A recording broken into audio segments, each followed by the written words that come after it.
Chapter number 6 है आपका त्रिभुज। और त्रिभुज में सबसे पहले त्रिभुज के बारे में पूरी जानकारी होनी चाहिए, फिर इसके बारे में जो मोस्ट इंपॉर्टेंट थ्योरम है उसकी चर्चा करेंगे। सबसे पहले त्रिभुज किसे कहते हैं? एक बंद आकृति को, तीन भुजाओं से मिलकर बनी बंद आकृति को, तीन भुजाओं से मिलकर बनी बंद आकृति। यहां पर ये बंद आकृति आवश्यक होना चाहिए, यानी कि जैसे कि ये तीन भुजा अपन बोलते हैं, तीन भुजा वाला त्रिभुज कहते हैं। तो देखिएगा ये तीन भुजा है लेकिन ये बंद आकृति नहीं है। ओके, तो तीन भुजाओं से मिलकर बनी बंद आकृति को त्रिभुज कहते हैं। ये पहला पॉइंट हो गया। ओके, ये ए बी और ये सी। फिर इसके बाद इनको भुजा कहते हैं ए बी, बी सी और ए सी। ये तीन भुजा हो चुकी है, बोलो क्लियर। इसके बाद ये तीन कोण हो गए, कोण ए, कोण बी और कोण सी। क्लियर। इसके बाद चलते हैं अब इसके प्रकार की, प्रकार कौन कौन है, मेन जो प्रकार है वो अपन कंप्लीट करते हैं। वैसे इसका एक बेसिक वीडियो त्रिभुज का बना हुआ है, ठीक है। प्रकार में कुछ कर लेते हैं जिनकी हमें आवश्यकता लगेगी, जैसे कि समबाहु त्रिभुज।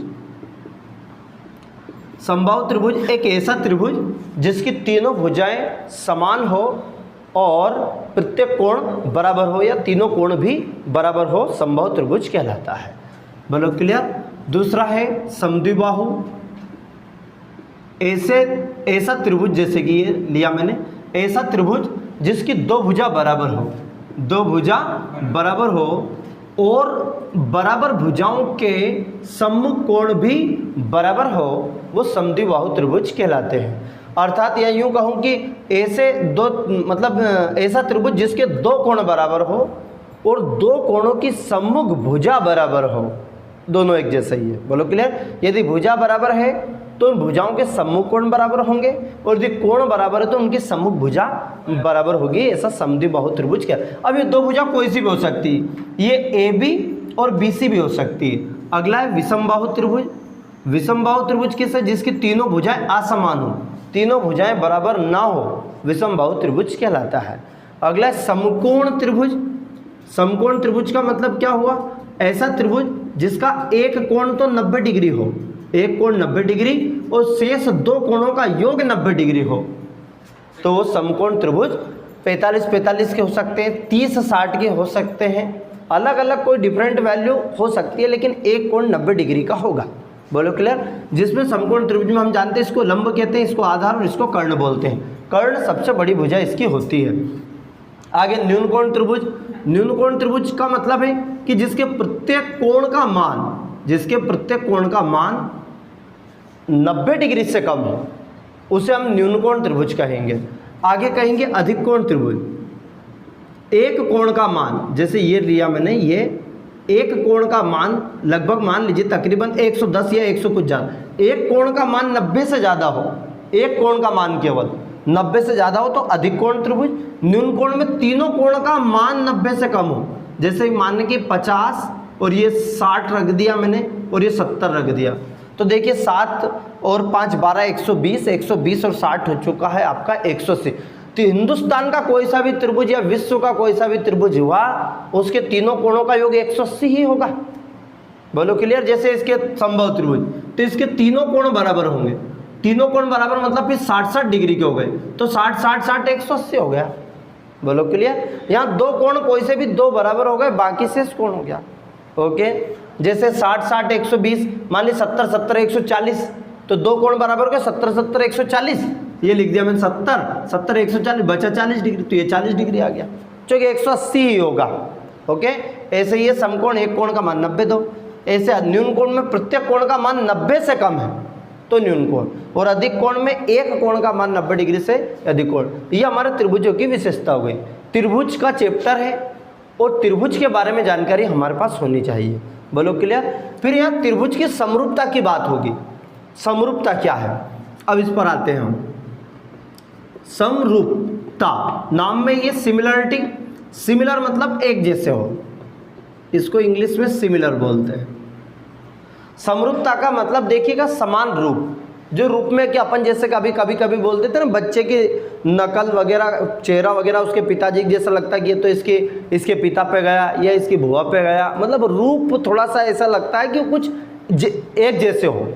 बोलो क्लियर? समरूप अर्थात ये वही से एक शब्द लिया गया है, समरूप। सम मतलब बराबर, रूप है ना कि रूप, चेहरा। बोलो क्लियर? जिनका आकार वगैरह ये सब रूप केवल इसीलिए नहीं, केवल हमारे चेहरे के लिए कि इसके लिए किया जाता है। रूप का मतलब दिखने में कैसे है, वो दिखने में कैसे। जैसे मैंने फॉर एग्जांपल के लिए पार्ले जी का एक 5 वाला बिस्कुट का पुड़ा और एक 10 वाला, दोनों पे एक जैसा चित्र बना हुआ होता है, एक बड़ा चित्र एक छोटा चित्र, बिस्कुट खाता हुआ रहता है ना, ऐसे ही। ऐसे एक 4 नंबर मतलब जूते चप्पल की बात कर ले, मान ले किसी कंपनी का जूता है, एक 8 नंबर एक 4 नंबर, सेम एक जैसे लग रहे हैं। बोलो क्लियर? लेकिन उनकी जो माप है वो असामान्य है, मतलब यहाँ पर रेशो की बात चलेगी। अब बात करेंगे हम त्रिभुज की समरूपता। ये तो हमने समरूपता की कि मतलब जिनका आकार तो समान हो लेकिन अमाप समान। अमाप का मतलब दैट इज मेजरमेंट। बोलो क्लियर? अमाप समान ना हो वो समरूपता कहलाएंगे। समरूप आकृति क्या है? समरूपता के। दूसरा था समरूपता का प्रतिबंध क्या है या इसकी शर्तें क्या है। बोलो क्लियर? इसकी शर्तें क्या है, आवश्यक शर्तें क्या है, प्रतिबंध क्या है। कई प्रकार से प्रश्न आता है। त्रिभुज की समरूपता क्या है, कभी प्रश्न आता है त्रिभुज की समरूपता क्या है। कभी आता है बहुभुज की समरूपता क्या है, बहुभुज की समरूप, कोई सा भी एक त्रिभुज की समरूपता के बारे में आपसे पूछा जाएगा कि इसकी आवश्यक शर्तें क्या है। तो समरूपता का मतलब ये होता है, यहाँ पे ध्यान से समझिएगा, जैसे 2 त्रिभुज है, ये छोटा त्रिभुज एक ये बड़ा हो गया। बोलो क्लियर? ये ए बी और ये सी, ये मैंने लिया डी और ये ई और एफ। बोलो क्लियर?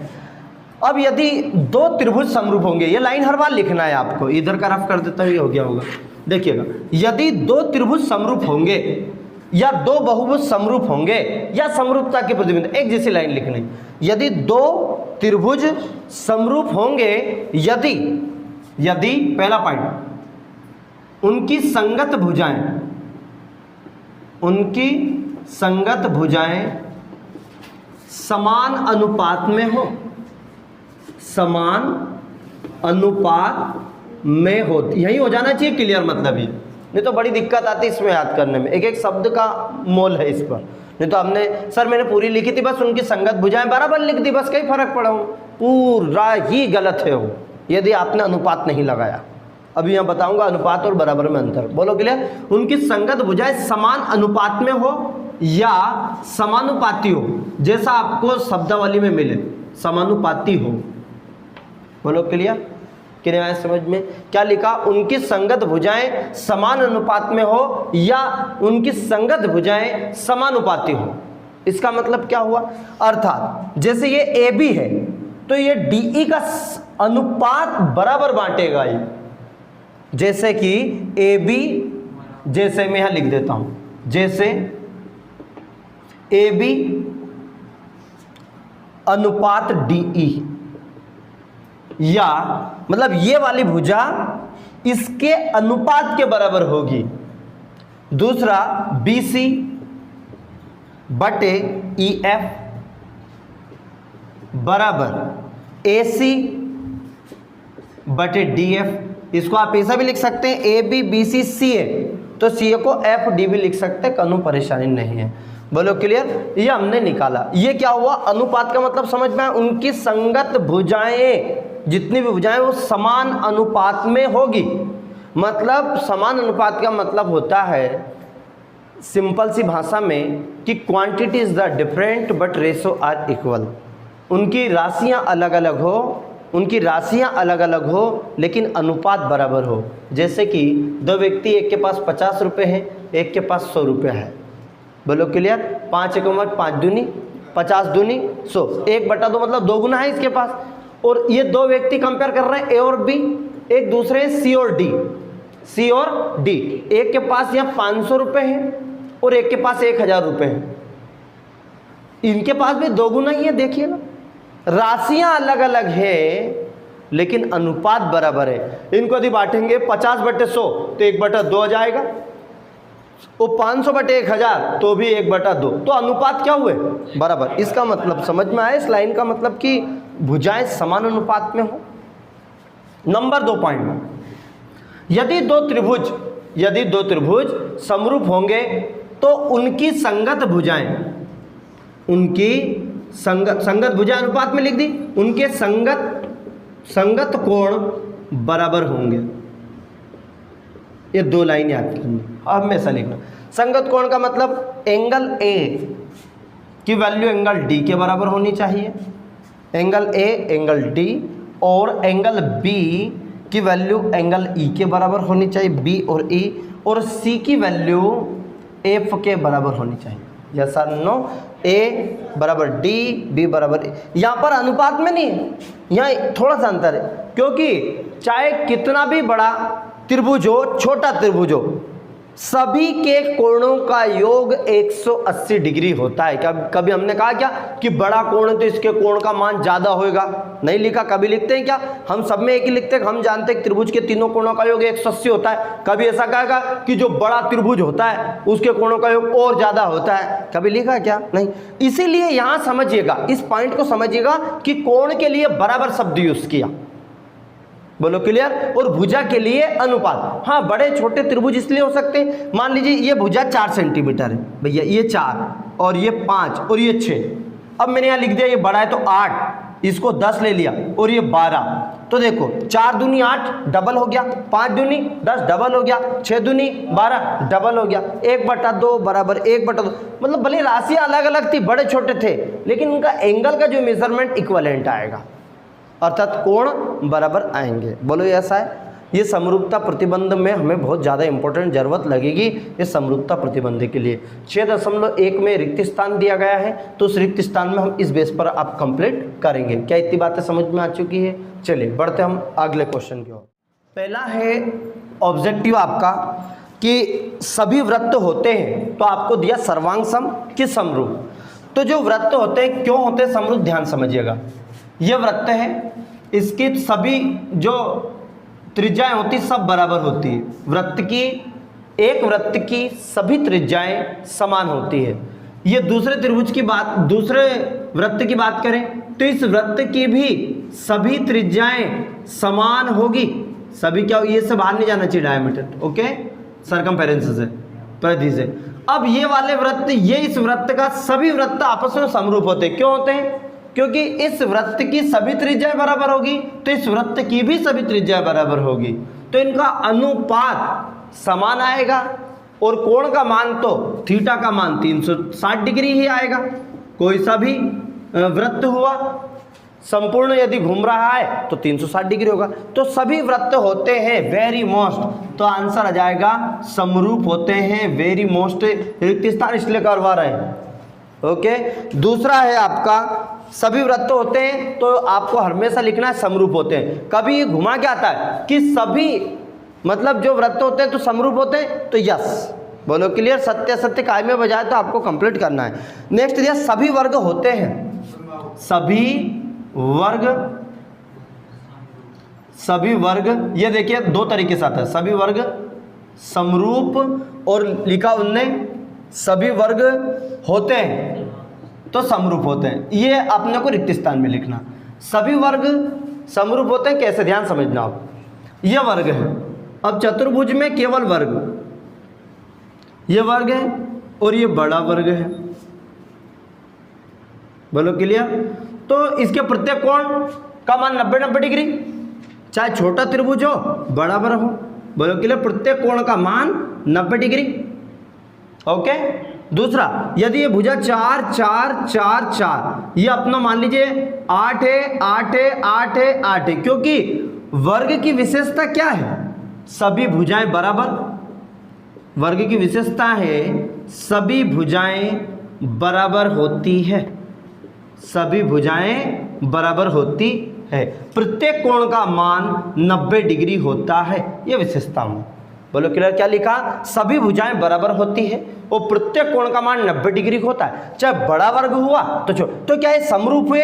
4 दूनी 8, देखो ये इस भुजा को ढक लेगा, 4 दूनी 8 4 दूनी 8 4 दूनी 8 4 दूनी 8, तो भुजाएं अनुपात हो गई 1/2 बराबर 1/2। जरूरी नहीं कि 1/2 ही आए, कुछ भी आए पर पूरे अनुपात समान आने चाहिए। बोलो क्लियर। और कोण कैसे होनी चाहिए, बराबर। हमने कहा कोई सा भी बहुभुज, बहुभुज का मतलब हुआ जिसमें दो से अधिक भुजा, नहीं तो हम सोचे बहुभुज का ही है यो। तो बहुभुज का मतलब है दो से अधिक भुजा है, उसे बहुभुज कहेंगे। यदि आपसे पूछे क्या त्रिभुज बहुभुज है, तो आप लिखेंगे यस, क्योंकि उसमें दो से अधिक भुजा है। चतुर्भुज क्या बहुभुज है, बिल्कुल है। पांच भुजा वाला बहुभुज, मतलब दो से अधिक जितनी भी भुजा, चाहे 100 भुजाओ, सब बहुभुज कहलाएंगे। क्या कहलाएंगे? तो उन्होंने कहा यदि कोई सा भी बहुभुज हुआ, कोई सा भी बहुभुज हुआ, उसकी सभी भुजाएं समान अनुपात में होनी चाहिए और कोण बराबर होने चाहिए, संगत। बोलो क्लियर है? तो क्या कहलाएगा, बोलो क्लियर। इसी की जगह कोई सा भी, तो सभी समरूप होते हैं, यदि ऐसा आ जाए सभी समरूप होते हैं। यदि चतुर्भुज में पूछे कि कौन से सभी चतुर्भुज समरूप होते हैं, तो कौन से चतुर्भुज, तो वो आएगा वर्ग। नहीं तो चतुर्भुज के प्रकार बहुत सारे, जैसे वर्ग है, आयत है, समचतुर्भुज है, समांतर चतुर्भुज है, समलंब चतुर्भुज है। इनमें से आपको कोई सा भी ऑप्शन में दे तो केवल एक ही चतुर्भुज ऐसा है जो वर्ग, जो कि समरूप होता है। Okay done. आगे बात करते हैं। नंबर 3 है, ऑब्जेक्टिव दिया है, सभी त्रिभुज समरूप होते हैं, तो समबाहु। अब बताया था। अब त्रिभुज में हमने 6 प्रकार पढ़े, समबाहु, विषमबाहु, समद्विबाहु, न्यून कोण, अधिक कोण, समकोण। पढ़ा कि नहीं पढ़ा? अब वो सभी त्रिभुजों में से कौन सा त्रिभुज समरूप है, तो वो है समबाहु। क्यों? कि इसकी तीनों भुजाएं बराबर होती है और प्रत्येक कोण का मान 60 डिग्री होता है। चाहे बड़ा कोण हुआ, चाहे छोटा त्रिभुज हुआ, चाहे बड़ा त्रिभुज हुआ, प्रत्येक कोण का मान 60 डिग्री होता है और सभी भुजाएं बराबर होती। कैसे? जैसे मैंने लिखा 5 5 5, मैंने लिखा 6 6 6। बोलो क्लियर। यदि मैं भुजा का अनुपात करूं तो 5/6, 5/6 और 5/6। क्या अनुपात बराबर है? और अनुपात बराबर है और कोण भी बराबर है। कोण ए बराबर 60 60 60 60 और 60 60। बोलो क्लियर। संगत कोण बराबर और भुजाएं अनुपातिक हो तो वो समरूपता को प्रदर्शित करेंगे।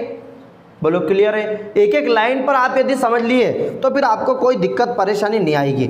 अगला चौथा रिक्त स्थान आपको दिया गया है, आपको दिया गया है कि भुजाओं की समान संख्या वाले दो बहुभुज होते हैं तो उनकी संगत कोण कैसे होने चाहिए। संगत कोण की यदि बात, कोण जहां शब्द आया वो बराबर, कोण यदि आया तो बराबर और भुजा यदि आई तो समान अनुपात। बस एक शब्द याद रखना, समान अनुपात या समानुपाती।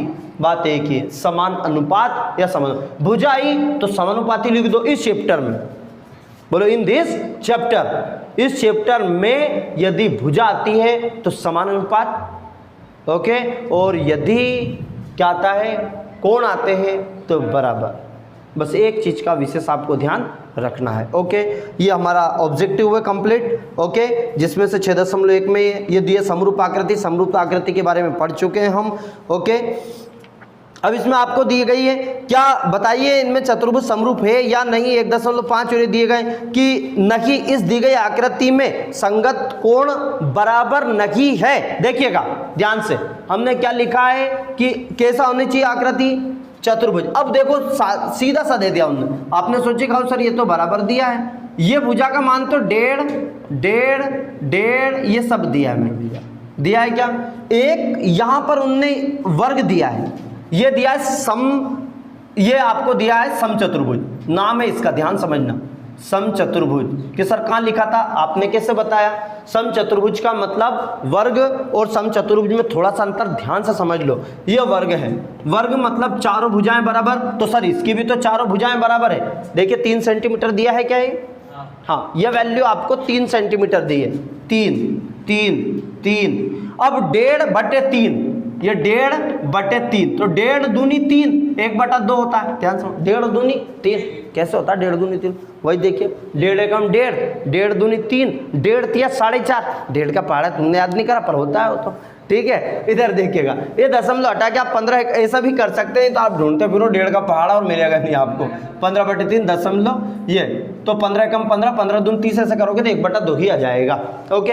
अब देखो यहाँ कि संगत भुजाएं 1/3, 1/3, 1/3, 1/3 अर्थात 1/2, 1/2, 1/2, 1/2, मतलब संगत भुजाएं समान अनुपात में तो हो गई, लेकिन कोण बराबर नहीं है। देखिएगा ये कम ज्यादा है और इसके प्रत्येक कोण का मान देखो 90 डिग्री। हमने क्या कहा था, यदि कोई आकृति, यदि कोई बहुभुज या चतुर्भुज या त्रिभुज समरूप होगा, यदि उनके संगत कोण बराबर हो एवं उनकी संगत भुजाएं समान अनुपात में हो, तो एक शर्त को तो पूरा कर रहा है कि संगत भुजा तो बराबर आ रही, लेकिन कोण बराबर नहीं आ रहा है। बोलो क्लियर। ये कौन सी स्थिति आपने देखा, ये भरगुलिया वाली स्थिति। टेंट लगाया, देखा आपने, टेंट आपके लगभग स्क्वायर के आकार के होते हैं, 30x30 के, 20x20 के। बोलो क्लियर। तो अब 30x30 का टेंट ऐसे लगा, खड़ा वाला ऐसे यूं, बोलो क्लियर, ऐसे लगा दिए। ऊपर भी छत बिल्कुल व्यवस्थित है, 30x30 का है, नीचे भी बिल्कुल ऐसे, कहीं नहीं जाना चाहिए। ये था वर्ग की स्थिति। कैसी थी, वर्ग की। अब आने दो भरगुलिया, क्या आने दो, हवा को आने दो। अब जैसे, अब पाइप ध्यान रखना कि क्या अंतर है इसमें, किसमें, समचतुर्भुज और वर्ग में। इसलिए नहीं आएगा ही, नहीं लिखने के आपको 2 नंबर मिलता है। बोलो क्लियर। पर नहीं का कारण तो क्लियर होना चाहिए। अब देखो मैं भरगुलिया लेके आता हूँ, देखिए ये समचतुर्भुज और ये क्या है भैया, वर्ग। ध्यान समझना, बहुत इंटरेस्टिंग कहानी, नहीं तो आधी जिंदगी निकल जाती है वर्ग और समचतुर्भुज में अंतर करते करते, कि इसकी भी भुजा बराबर, इसकी भी भुजा बराबर। वर्ग का परिमाप 4 गुणित भुजा, समचतुर्भुज का परिमाप 4 गुणित भुजा। बात आती फिर वर्ग का क्षेत्रफल, तो भुजा गुणित भुजा। और जैसे फिर समचतुर्भुज का क्षेत्रफल सर का ना कहीं हो, वो का ना कहीं भुजा गुणित, तो इसका आधार गुणित ऊंचाई कैसे, या इसका सूत्र अलग क्यों बनाया। इसका क्षेत्रफल का सूत्र 1/2 d1 × d2 अर्थात विकर्णों का गुणनफल। इसका सूत्र है a, इसका सूत्र है भुजा गुणित भुजा, इसका सूत्र है भुजा गुणित भुजा। इसका परिमाप है 4 गुणित भुजा और इसका परिमाप भी 4 गुणित भुजा।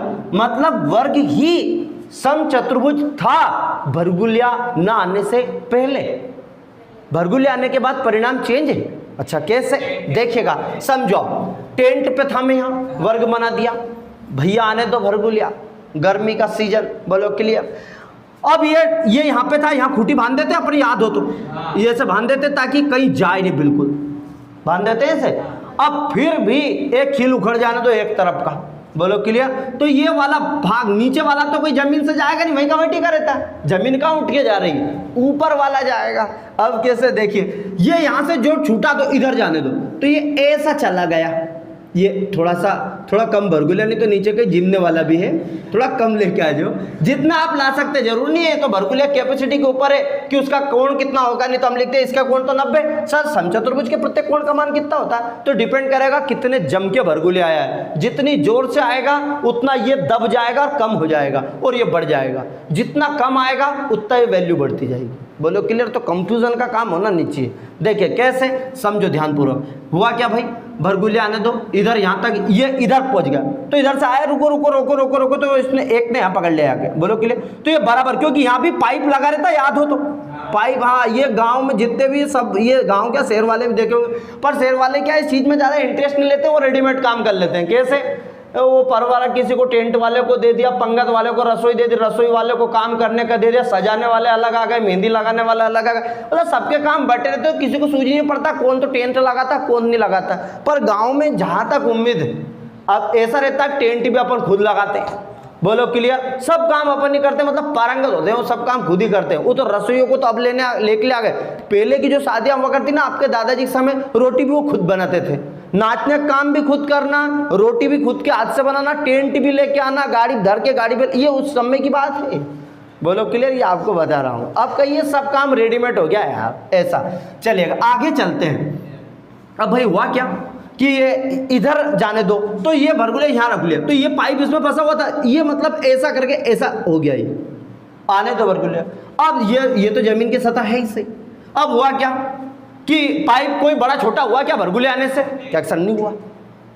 पाइप तो ऐसे कैसे ही है कि नहीं, भूत आधा ले गया इसको, क्या कि सन्नी ले गया इतना कितने पाइप। तो फिर हुआ क्या भैया, ये तो पाइप तो वही का वही, फिर इनमें अंतर क्या आया, इनमें अंतर ये आया, ये एकदम सीधा खड़ा था तो ये 90 डिग्री का कोण था भैया मेरे, कितने का था, 90 डिग्री। अब हुआ क्या, जैसे भरगुले आया ना तो ये कोण कम, ये मतलब ये वाली वैल्यू कम हो गई, क्योंकि इधर 90, अब ये नहीं कि 60 होगी, 50 होगी, 10 होगी, 15 होगी, मैंने कही कि जितनी तेज भरगुलिया उतनी ज होगी। यदि एकदम ऐसे चपटे हो जाते तो इतने से क्यों हो जाते हो, बोलो क्लियर कि नहीं समझ में? तो ये थोड़ा भी से ध्यान रखें। अब हुआ क्या भैया, ये वैल्यू कम आ गई, बस मैं लिख रहा हूं कम, कोण कितना, 90 से कम, और इधर वाला 90 से ज्यादा हो गया, और ये वापस कम और ये ज्यादा। ये कितना कम, जितना ये ज्यादा है, ये कितना ज्यादा, जितना ये कम। न्याय क्या, क्योंकि चतुर्भुज कोई सा भी हुआ उसके कोण का मान तो मेरे भैया 360 ही होएगा, 360 से ज्यादा तो होएगा नहीं। अब 90 90 90 था, अब माना कि ये 70 हो गया, 20 डिग्री झुका, दूसरा भरगुलिया कम आया, ये कम आया, मान लीजिए ये 70 डिग्री आ गया, कितने डिग्री, 70। सूझ तो पढ़ रही नहीं, शब्दों पर कम बातों पर ज्यादा ध्यान देना, बोलो क्लियर, क्योंकि ऐसा किताब में लिखा नहीं है, तुम्हें समझ में आएगा नहीं, आधी जिंदगी रटते रहना। इसलिए मैं आपको कह रहा हूँ कि आप एक बार करना पड़ेगा, बोलो क्लियर। और इमेजिन करना कैसे भरगुलिया था, और आप यूं भी करना कि आप खंबे को पकड़ के खड़े हुए हैं और उधर का खंबा, तो मतलब इमेजिन जैसे करोगे ना आप, तो फिर जीवन में भूलने का काम होता नहीं है। ओके, अब देखो भैया 70 और ये ज्यादा कितना, अब था तो 90, एक अंक की क्या रहेगा 70, 20 कहाँ आएगा, 20 कम हो गया है नहीं, तो इना व्यक्ति का पास भी 90 था, तो 20 इसने इसको ज्यादा दे दिया, तो 90 और 10 हो गया 110। तो कितना ज्यादा, जितना ये कम हुआ, ये कितना कम है, जितना ये ज्यादा हुआ, बोलो क्लियर है कि नहीं। फिर भी आ जाए तो दोनों कोणों का योग फिर ओम में लिखा रहता है, कहाँ किताबों में गणित की भाषा, आसन्न कोणों का योग 180 डिग्री होता है। आज तक जिंदगी में सूझ नहीं पड़ी कि आसन्न कोण है कहीं, बोलो क्लियर। तो ये आपको समझ में आना चाहिए, कम क्या ज्यादा, बोलो क्लियर। आसन्न कोण का मतलब ये एक ही रेखा पर स्थित कोण को बोलते आसन्न कोण, पर आप मेन इन शब्दों को समझो अच्छे से, बोलो क्लियर। ये सामने का कोण भी बराबर होता है 70 डिग्री, 70 और ये हो जाता है 110। इसमें लिख देते हैं हम संचतुर्भुज समकोणों का मान, समकोण बराबर होते हैं, तो समकोण मतलब आमने सामने के, तो समकोण ऐसे हो गए। कहीं दिक्कत है क्या, बोलो क्लियर है क्या। आराम सब कभी जिंदगी में बोलने का काम नहीं, समचतुर्भुज और इसमें नहीं की बड़ी बड़ी कहानी थी, नहीं तो हम एक डायरेक्टली लिख सकते, मजे की बात थी, सीधे हम लिख देते कि नहीं, इतनी सारी कहानी करने की जरूरत नहीं थी। पर ये कहानी से पूरी स्टोरी कंप्लीट हो जाती है माइंड में कि क्यों समचतुर्भुज, क्योंकि इनके कोण आपस में बराबर नहीं होते, संगत कोण बराबर नहीं होते, इसलिए ये समरूपता को प्रदर्शित नहीं कर रहे हैं। बोलो क्लियर, यस सर नो। आज की क्लास में हमने क्या क्या करा, बेसिक क्लास मतलब समरूपता क्या है, एक बार फिर से रिवीजन, क्योंकि पूरा थ्योरी है, ये थ्योरी कंप्लीट हो गई। और 6.1 का रिक्त स्थान तो जरूर ही आता है, मतलब चल दिया है, वो बोर्ड से चल दिया है, बिल्कुल उनको सिग्नल मिल चुका है आने के लिए, यहाँ से आता ही एक न एक ऑब्जेक्टिव आता है वर्ग का, समरूप का। तो आपको ये चीज़ें अच्छे से क्लियर होनी चाहिए। आज के लेक्चर में जो भी आपको लिखाया उनको कंप्लीटली याद कर लो, ताकि कल हम आधारभूत अनुपातिकता प्रमेय, थेल्स प्रमेय, समरूपता प्रमेय जब करें तो आपको अच्छे से और बेटर तरीके से समझ